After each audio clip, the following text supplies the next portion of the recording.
There's a feeling you might know very well. You wake up, and before you even open your eyes, your mind is already busy. The same worries, the same tension, the same heaviness as yesterday. It feels like your brain reconnects itself overnight to an old circuit, a circuit of anxiety, pain, or mental fog. What most people don't realize is this: it isn't random.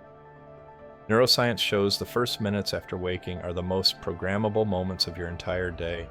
And if you've ever wondered why the same patterns keep repeating, I'm going to show you 7 signs your brain is being rewired every morning, and often without you realizing it.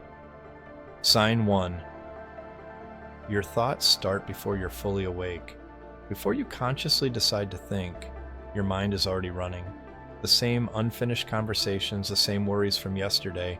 Maybe it's a message you didn't reply to, a meeting you're dreading, something you wish you'd handled differently. That's not personality. That's your brain reconnecting to the most used neural path.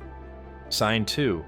Your body wakes up tense for no clear reason. You haven't moved yet, but your shoulders feel tight, your jaw is clenched, your breathing is shallow. You're still in bed, but your body feels like it's already bracing for impact, like today is something you need to survive.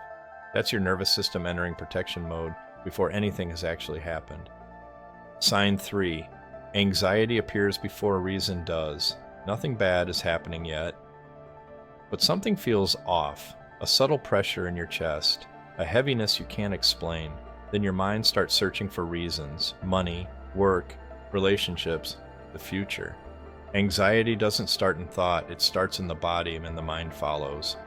Sign 4. Your first instinct is to reach for your phone. Almost automatically when your hand reaches out, notifications, news, messages. Before you've even sat up, you're already reacting to other people's urgency, other people's stress, other people's problems. In that moment, your brain isn't choosing its state, it's inheriting one. Sign 5. A slow breath changes how real anxiety feels. You probably noticed this without realizing it.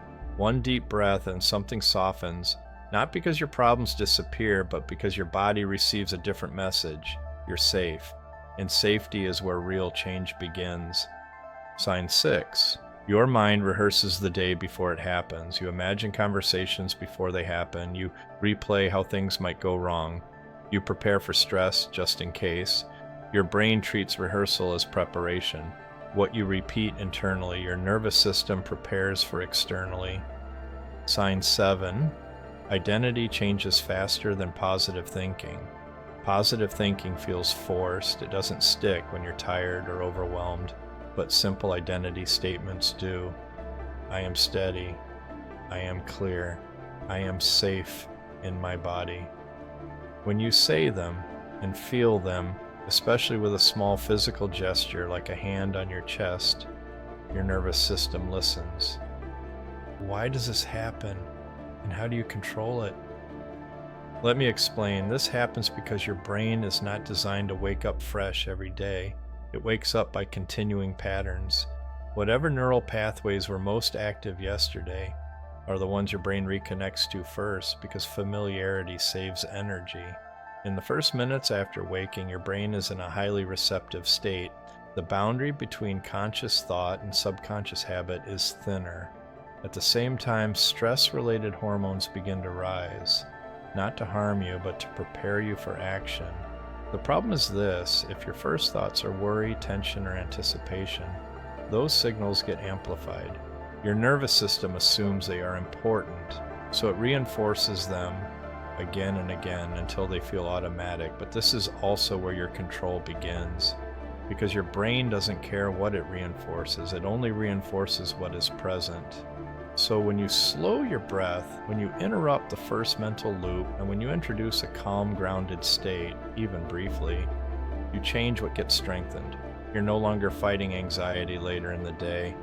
You're redirecting the system before it locks in. Control doesn't come from force or positive thinking. It comes from timing. In the first conversation of the day, from the outside, this might look simple, just a few minutes, a breath, a thought, a feeling, but inside your brain, something meaningful is happening. You're choosing what gets reinforced.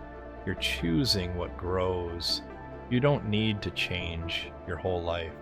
You only need to change the first conversation of the day. If this felt familiar, you're not broken, you're human, and you're in the right place here. I'll see you in the next one.